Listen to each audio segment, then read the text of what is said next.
would say a haunted house and reach the height of romantic felicity, but that would be asking too much of fate. Still, I will proudly declare that there is something queer about it, else why should it be let so cheaply, and why have stood so long untenanted? John laughs at me, of course, but one expects that in marriage. John is practical in the extreme. He has no patience with faith, an intense horror of superstition, and he scoffs openly at any talk of things not to be felt and seen and put down in figures. John is a physician, and perhaps, I would not say it to a living soul, of course, but this is dead paper, and a great relief to my mind. Perhaps that is one reason I do not get well faster. You see, he does not believe I am sick, and what can one do if a physician of high standing, and one's own husband, assures friends and relatives that there is really nothing the matter with one but temporary nervous depression, a slight hysterical tendency? What is one to do? My brother is also a physician, and also of high standing, and he says the same thing. So I take phosphates or phosphites, whichever it is, and tonics, and journeys, and air, and exercise, and am absolutely forbidden to work until I am well again. Personally, I disagree with their ideas. Personally, I believe that congenial work with excitement and change would do me good, but what is one to do? I did write for a while in spite of them, but it does exhaust me a good deal having to be so sly about it, or else meet with heavy opposition. I sometimes fancy that in my condition, if I had less opposition and more society and stimulus, but John says the very worst thing I can do is to think about my condition, and I confess it always makes me feel bad, so I will let it alone and talk about the house.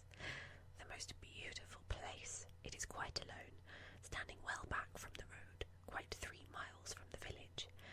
It makes me think of English places that you read about, for there are hedges and walls and gates that lock, and lots of separate little houses for the gardeners and people.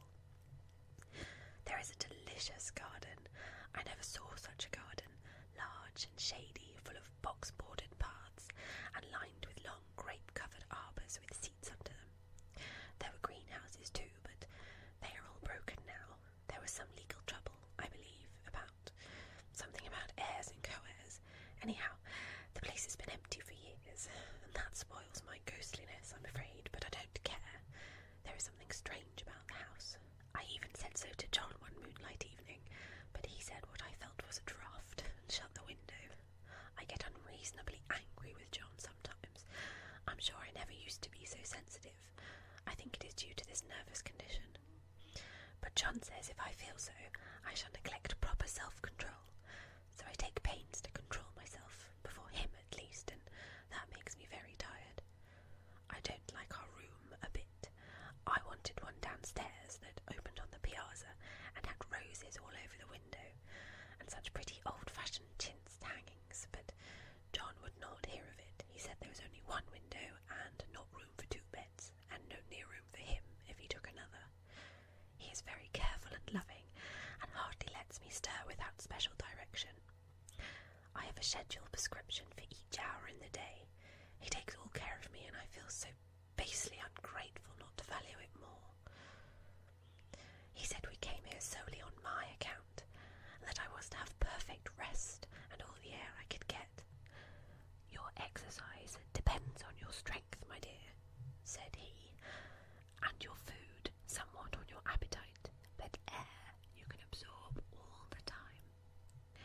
So we took the nursery at the top of the house. It is a big, airy room, the whole floor nearly, with windows that look all ways, and air and sunshine galore. It was nursery first, and then playroom and gymnasium, I should judge, for the windows are barred for little children, and there are rings and things in the walls. The paint and paper look as if a boys' school had used it. It is stripped off, the paper, in great patches all round the head of my bed, about as far as I can reach, and in a great place on the other side of the room, low down. I never saw a worse paper in my life.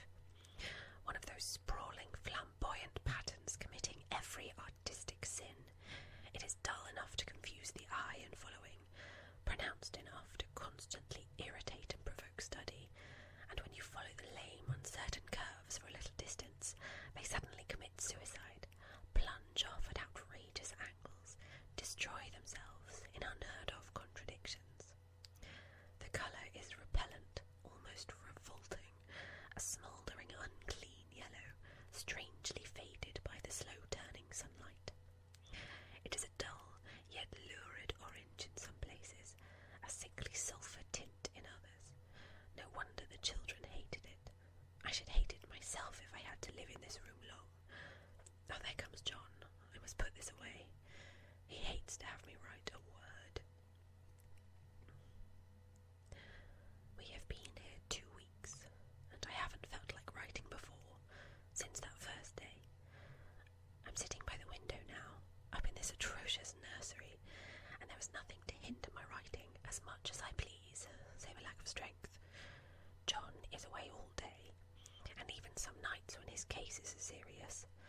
I'm glad my case is not serious, but these nervous troubles are dreadfully depressing.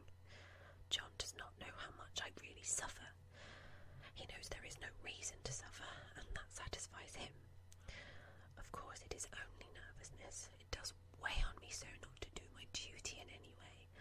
I meant to be such a help to John, such a real rest and comfort, and here I am a comparative burden already. Nobody would believe what an effort it is to do what little I am able, to dress and entertain and order things. It is fortunate Mary is so good with the baby, such a dear baby, and yet I cannot be with him. It makes me so nervous. I suppose John was never nervous in his life. He laughs at me so about this wallpaper. At first, he meant to repaper the room, but afterwards he said that I was letting it get the better of me, and that nothing was worse for a nervous patient than to give way to such fancy. He said that after the wallpaper was changed, it would be the heavy bedstead, and then the barred windows, and then that gate at the head of the stairs, and so on. You know the place is doing you good, he said, and really, dear, I don't care to renovate the house just for a 3 months' rental. Then do let us go downstairs, I said. There are such pretty rooms there. Then he took me in his arms and called me a blessed little goose, and said he would go down to the cellar if I wished and have it whitewashed into the bargain. But he is right enough about the beds and windows and things. It is an airy and comfortable room as anyone need wish, and of course I would not be so silly as to make him uncomfortable just for a whim. I'm getting really quite fond of the big room, all but that horrid paper. Out of one window I can see the garden, those mysterious deep-shaded arbours, the riotous old-fashioned flowers and bushes and gnarly trees. Out of another I get a lovely view of the bay and a little private wharf belonging to the estate. There is a beautiful shaded lane that runs down there from the house. I always fancy I see people walking in these numerous paths and arbours, but John has cautioned me not to give way to fancy in the least. He says that with my imaginative power and habit of story-making, a nervous weakness like mine is sure to lead to all manner of excited fancies, and that I ought to use my will and good sense to check the tendency. So I try. I think sometimes that if I were only well enough to write a little, it would relieve the press of ideas and rest me, but I find I get pretty tired when I try. It is so discouraging not to have any advice and companionship about my work. When I get really well, John says we will ask Cousin Henry and Juliet out for a long visit, but he says he would as soon put fireworks in my pillowcase as to let me have those stimulating people about now. I wish I could get well faster, but I must not think about that. This paper looks to me as if it knew what a vicious influence it had. There is a recurrent spot where the pattern lolls like a broken neck, and 2 bulbous eyes stare at you upside down. I get positively angry with the impertinence of it, and the everlastingness. Up and down and sideways they crawl, and those absurd, unblinking eyes are everywhere. There is one place where 2 breadths didn't match, and the eyes go all up and down the line, one a little higher than the other. I never saw so much expression in an inanimate thing before, and we all know how much expression they have. I used to lie awake as a child and get more entertainment and terror out of blank walls and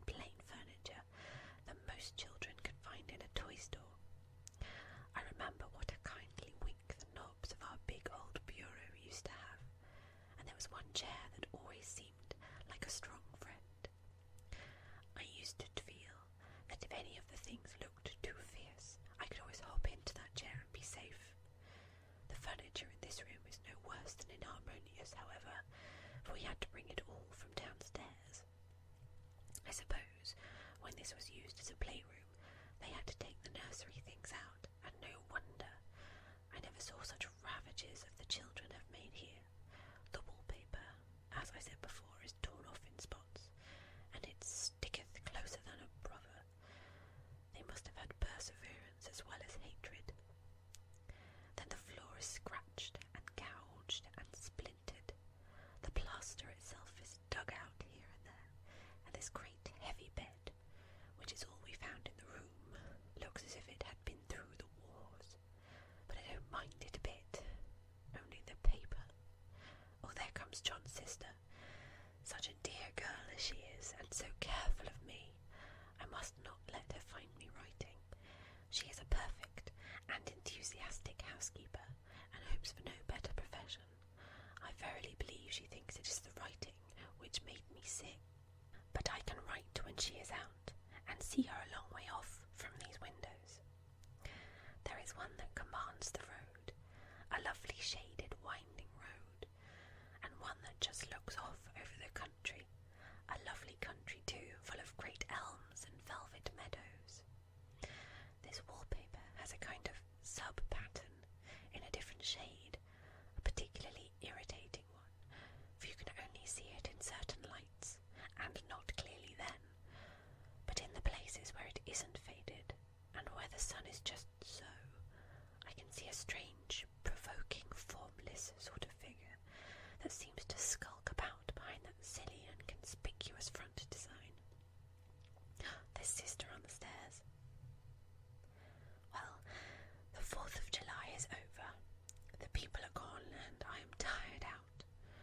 John thought it might do me good to see a little company, so we just had Mother and Nellie and the children down for a week. Of course, I didn't do a thing. Jenny sees to everything now, but it tired me all the same. John says if I don't pick up faster, he shall send me to Weir Mitchell in the fall, but I don't want to go there at all. I had a friend who was in his hands once, and she says he is just like John and my brother, only more so. Besides, it is such an undertaking to go so far. I don't feel as if it was worthwhile to turn my hand over for anything, and I'm getting dreadfully fretful and querulous. I cry at nothing, and cry most of the time. Of course, I don't when John is here, or anybody else, but when I am alone, and I am alone a good deal just now. John is kept away in town very often by serious cases, and Jenny is good and lets me alone when I want her to. So I walk a little in the garden, or down that lovely lane, sit on the porch under the roses, and lie down up here a good deal. I'm getting really fond of the room in spite of the wallpaper. Perhaps because of the wallpaper, it dwells in my mind so. I lie here on this great immovable bed. It is nailed down, I believe, and follow that pattern about by the hour. It is as good as gymnastics, I assure you. I start, or say, at the bottom, down in the corner over there, where it has not been touched, and I determine for the 1000th time that I will follow that pointless pattern to some sort of a conclusion. I know a little of the principle of design, and I know this thing was not arranged on any laws of radiation, or alternation, or repetition, or symmetry, or anything else that I ever heard of. It is repeated, of course, by the breadths, but not otherwise. Looked at in one way, each breadth stands alone. The bloated curves and flourishes, a kind of debased Romanesque with delirium tremens, go waddling up and down in isolated columns of fatuity. But on the other hand, they connect diagonally, and the sprawling outlines run off in great slanting waves of optic horror, like a lot of wallowing seaweeds in full chase. The whole thing goes horizontally, too, at least it seems so, and I exhaust myself in trying to distinguish the order of its going in that direction.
upstairs and laid me on the bed, and sat by me and read to me till it tired my head.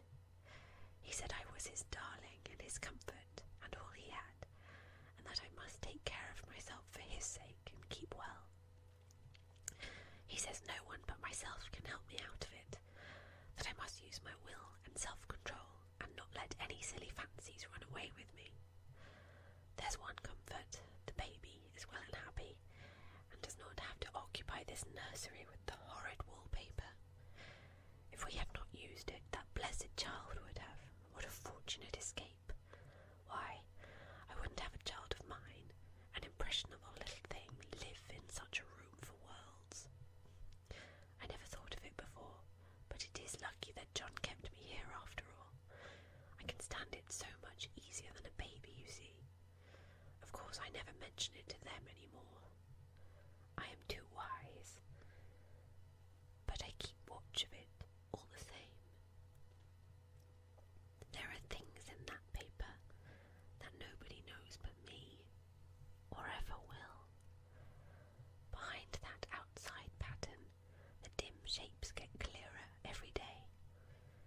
It is always the same shape, only very numerous, and it is like a woman stooping down and creeping about behind the pattern. I don't like it a bit. I wonder. I begin to think. I wish John would take me away from here. It is so hard to talk with John about my case because he is so wise, and because he loves me so. But I tried it last night. It was moonlight. The moon shines in all around, just as the sun does. I hate to see it sometimes. It creeps so slowly, and always comes in by one window or another. John was asleep, and I hated to wake him, so I kept still and watched the moonlight on that undulating wallpaper till I felt creepy. The faint figure behind seemed to shake the pattern, just as if she wanted to get out. I got up softly and went to feel to see if the paper did move, and when I came back, John was awake. "What is it, little girl?" he said. "Don't go walking about like that. You'll get cold." I thought it was a good time to talk, so I told him that I really was not gaining here, and that I wished he would take me away. "My darling," said he, "our lease will be up in 3 weeks, and I can't see how to leave before. The repairs are not done at home, and I cannot possibly leave town just now. Of course, if you were in any danger, I could and would, but you really are better, dear, whether you can see it or not. I am a doctor, dear, and I know. You are gaining flesh and colour. Your appetite is better. I really feel much easier about you." "I don't weigh a bit more," said I, "nor as much, and my appetite may be better in the evening when you are here, but it is worse in the morning when you are away." "Bless her little heart," he said with a big hug. "She shall be as sick as she pleases. But now let's improve the shining hours by going to sleep, and talk about it in the morning." "And you won't go away?" I asked gloomily. "Why, how can I, dear? It is only 3 weeks more, and then we will take a nice little trip of a few days while Jenny is getting the house ready. Really, dear, you are better. Better in body, perhaps," I began, and stopped short, for he sat up straight and looked at me with such a stern, reproachful look that I could not say another word.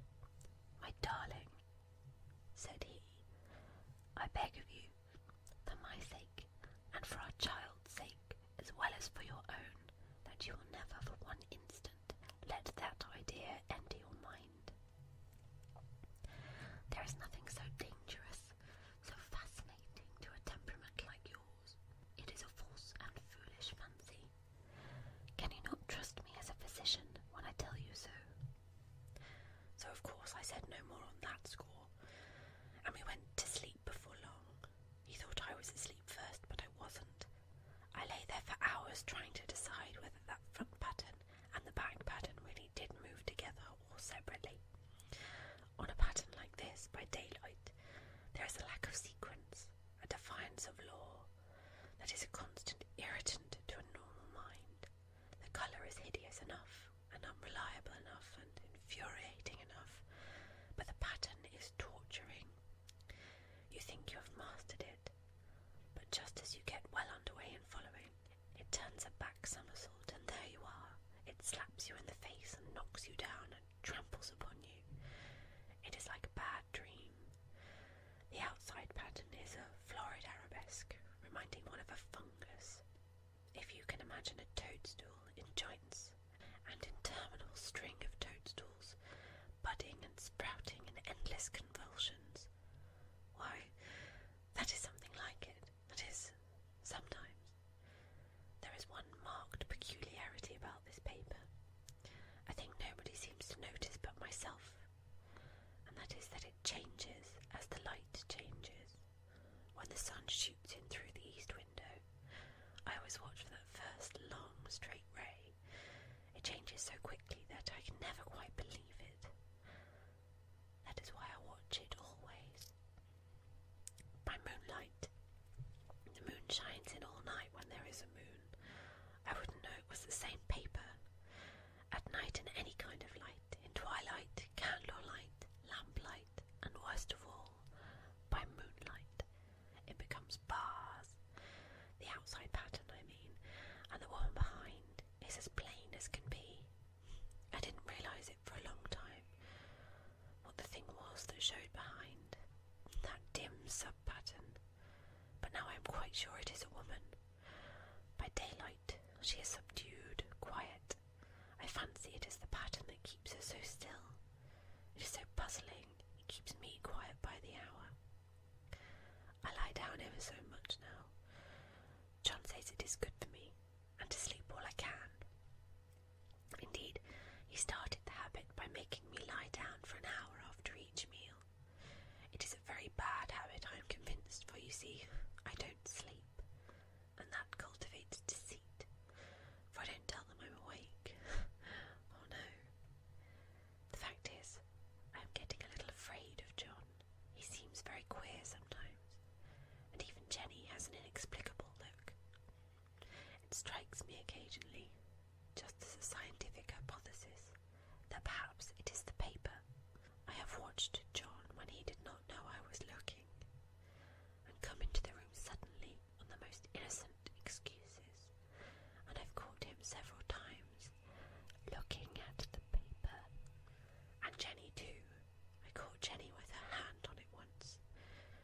She didn't know I was in the room, and when I asked her in a very quiet voice, with the most restrained manner possible, what she was doing with the paper, she turned around as if she had been caught stealing and looked quite angry, asked me why I should frighten her so.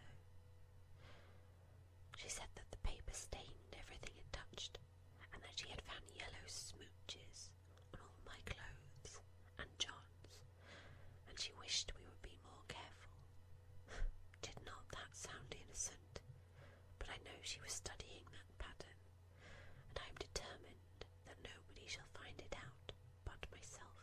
Life is very much more exciting now than it used to be. You see, I have something more to expect, to look forward to watch. I really do eat better, and am more quiet than I was. John is so pleased to see me improve. He laughed a little the other day, and said I seemed to be flourishing in spite of my wallpaper. I turned it off with a laugh. I had no intention of telling him it was because of the wallpaper. He would make fun of me. He might even want to take me away.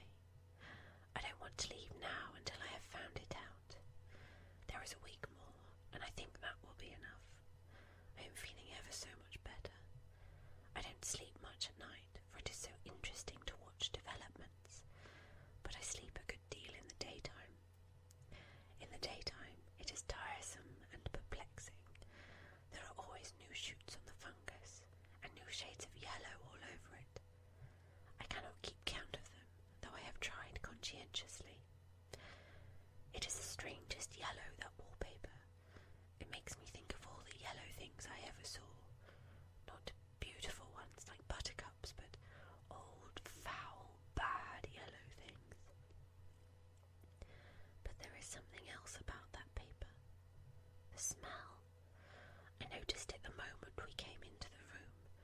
There was so much air and sun, it was not bad. Now we have had a week of fog and rain, and whether the windows are open or not, the smell is here. It creeps all over the house. I find it hovering in the dining room, skulking in the parlour, hiding in the hall, lying in wait for me on the stairs. It gets into my hair. Even when I go to ride, if I turn my head suddenly and surprise it, there is that smell. Such a peculiar odour too. I have spent hours in trying to analyse it, to find what it smelled like. It is not bad at first, and very gentle, but quite the subtlest, most enduring odour I ever met. But this damp weather, it is awful. I wake up in the night and find it hanging over me. It used to disturb me at first. I thought seriously of burning the house to reach the smell, but now I am used to it. The only thing I can think of is that it is the colour of the paper, a yellow smell. There is a very funny mark on this wall, low down, near the mopboard, a streak that runs around the room.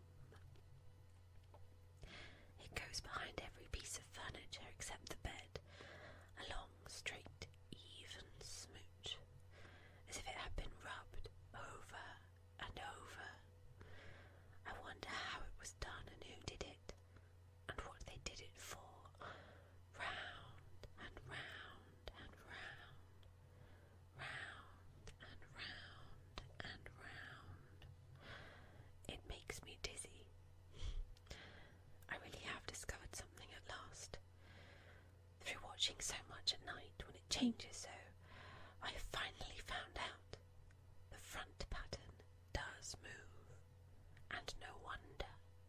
The woman behind shakes it.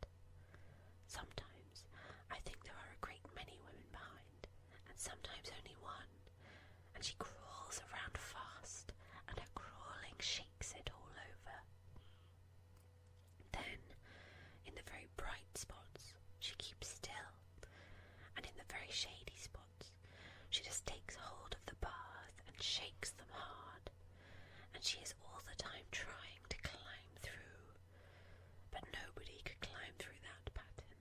It strangles so. I think that is why it has so many heads. They get through, and then the pattern strangles them off and turns them upside down and makes their eyes white. If those heads were covered or taken off, it would not be half so bad.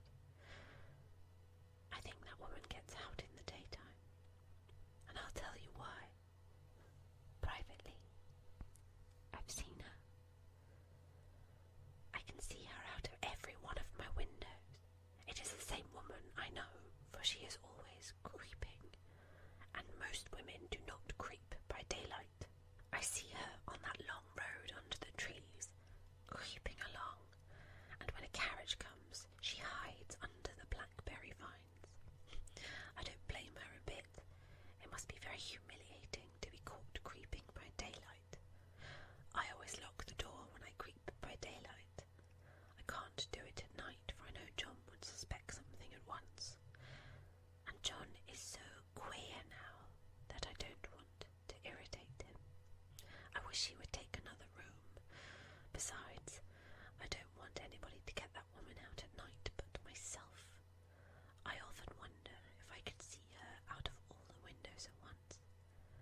should undoubtedly rest better for a night all alone. That was clever, for really, I wasn't alone a bit, and as soon as it was moonlight, and that poor thing began to crawl and shake the pattern, I got up and ran to help her. I pulled, and she shook. I shook, and she pulled, and before morning we had peeled off yards of that paper, a strip about as high as my head and half around the room.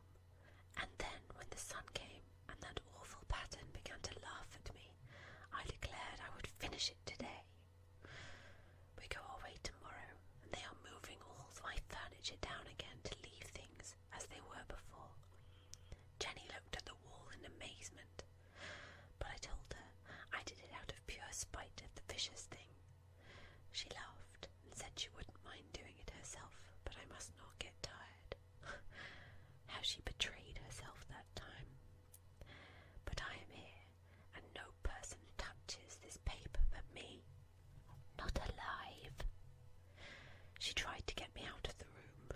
It was too patent, but I said it was so quiet and empty and clean now that I believed I would lie down again and sleep all I could, and not to wake me, even for dinner, I would call when I awoke.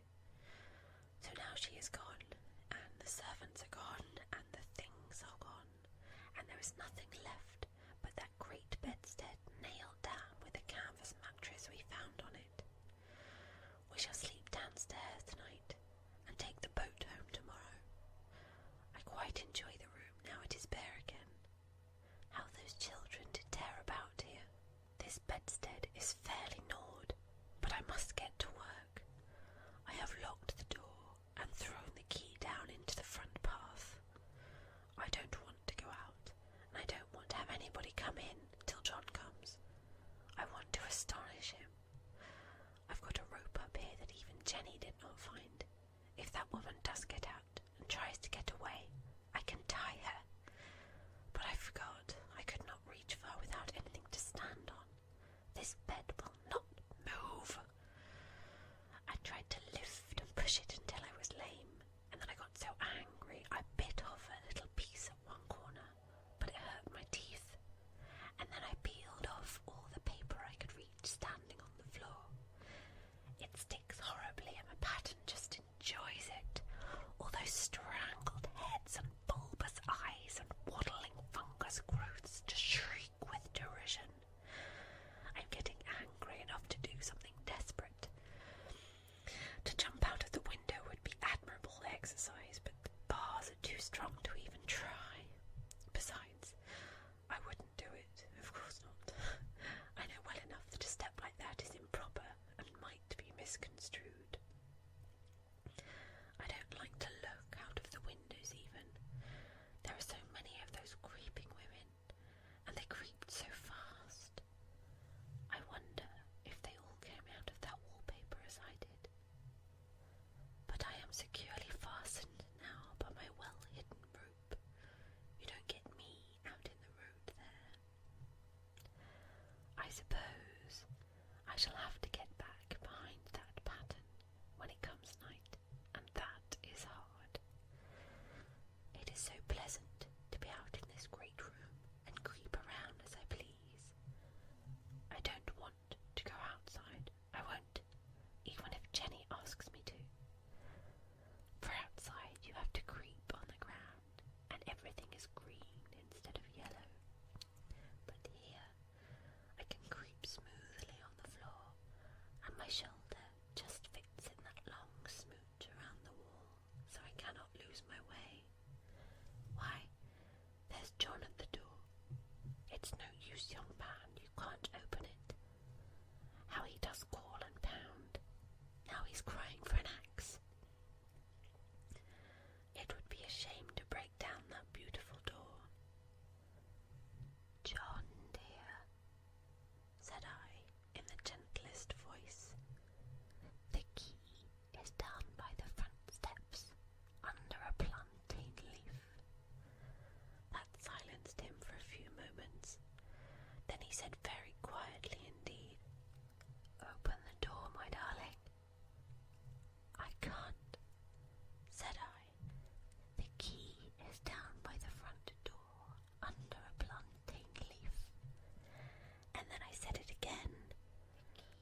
should thank